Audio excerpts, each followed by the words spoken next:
Hey everybody, thanks for tuning in. Story time. People seem to like me telling stories. At my old place where I worked, I was older, they were younger, they would say, Uncle Mark, tell us a story all the time. Anyway, I got one. It's not a feel-good. If you've read any of my, or if you've seen any of my other videos, helping people out, all that's good, but this one is about karma and the bitch slap from hell that I was allowed to witness. When I got out of the Marine Corps, me and my brother became pipe fitters. If you ever walk into a big building, hospital, school, you'll see all those sprinkler heads up high. That sprinkler system is complex. It's a network of pipes, valves, monitoring devices. It's about life safety, so it's very serious. So I'm in Fairfax County, two-story building, office building, leased by the American government. I go inside and I see officers from other countries walking around, and this is one of the places where when you don't have the clearance to be in there, there's a light going off telling everybody, hey, there's someone unauthorized in here. I was escorted to the work location, and they were building some small rooms. Each room has to have a sprinkler head. So we moved a few sprinkler heads around. Now, how a sprinkler system works is complex, like I said, but this building has 2 levels and 2 sections on each level. Each section has its own valve. In the basement is a fire pump. So if there is a fire somewhere, the fire pump comes on, pressurizes the system even more to get water out and onto the fire. Well, each section has its own valve. That means I shut off the section we're working on, we drained it, the other 3 sections remain active. The fire pump needs to stay active in case there's a fire, right? In this scenario, the guy I was dealing with, I'm gonna call him Greasy, because he looked like he had very poor hygiene, his hair was nasty. And I told Greasy, I said, hey, the fire pump is off. And when you walk inside a big building, I guarantee you look over, you'll see what's called an annunciator panel. It tells anyone who knows what's going on the condition of the sprinkler and the other things like pull stations, smoke detectors. All of it's listed on there, and it should be one green light, means everything is good to go. Fire pump red. I said, hey, we're only working on one zone. You need to have the fire pump on. Don't tell me what to do. We've had the fire pump go off, we've had the alarm go off before, and we have a protocol. And when the fire pump or the alarm goes off, we have to dump data and we lose a half a day's worth of work. Fire pump stays off, go do your job. Like, okay. So I went and did we moved the sprinkler heads. When you move sprinkler heads around or do something, it involves the fire marshal. So a couple of days later, I have the approved print that you submit to Fairfax County. They look at it and say, this is what we want, we approve it. Now the fire marshal shows up to see if we did what they approved. We did.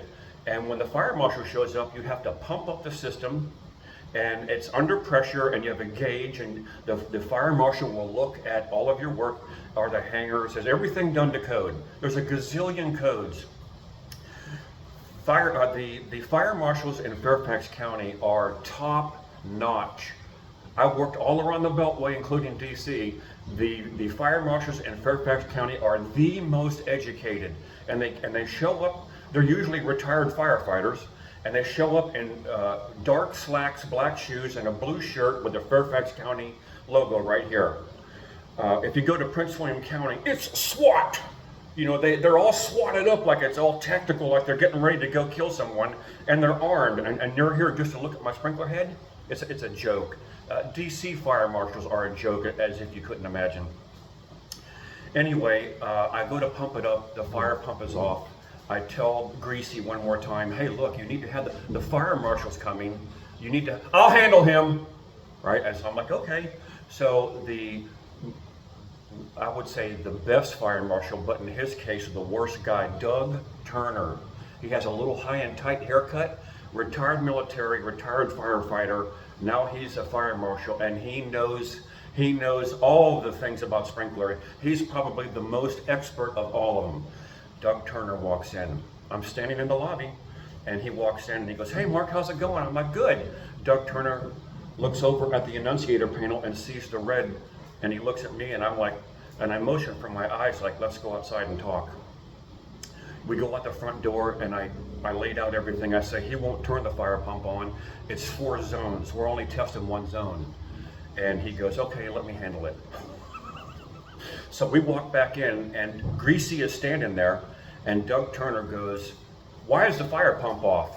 And he gave his little, we gotta dump data. If the alarm goes off, we're gonna do this test. He tried to shoot from a position of authority when the fire marshal has all the authority.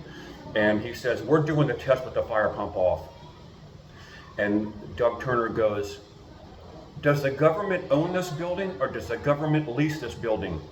And the guy says, well, it's leased. Then Doug Turner says, then I have jurisdiction here and I'm telling you, turn that fire pump on. He said no.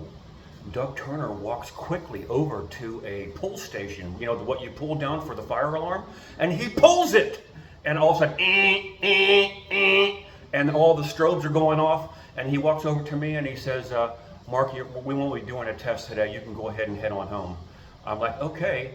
And then he gets his walkie-talkie out and he starts saying things like, engine 15, engine 10, engine 21, engine not. And he starts calling out one piece of equipment after another. And I leave and I go to my sprinkler truck and I go to the outside edge of the parking lot and back in. I'm not missing this show. And I back in and I wait, and the hook and ladder, all of these fire trucks come in. He probably 8 pieces of equipment were all perched right along the fire lane in front. And he also said, I'm going to chain these doors shut. All right, so that's what I want to see. The one fire truck was blocking the door, so I moved over 3 or 4 spots so I could see the 2 silver handles of the door. And sure enough, everybody comes out. The building is empty. Doug Turner changed the doors shut. It was the best karma I've ever seen in my life.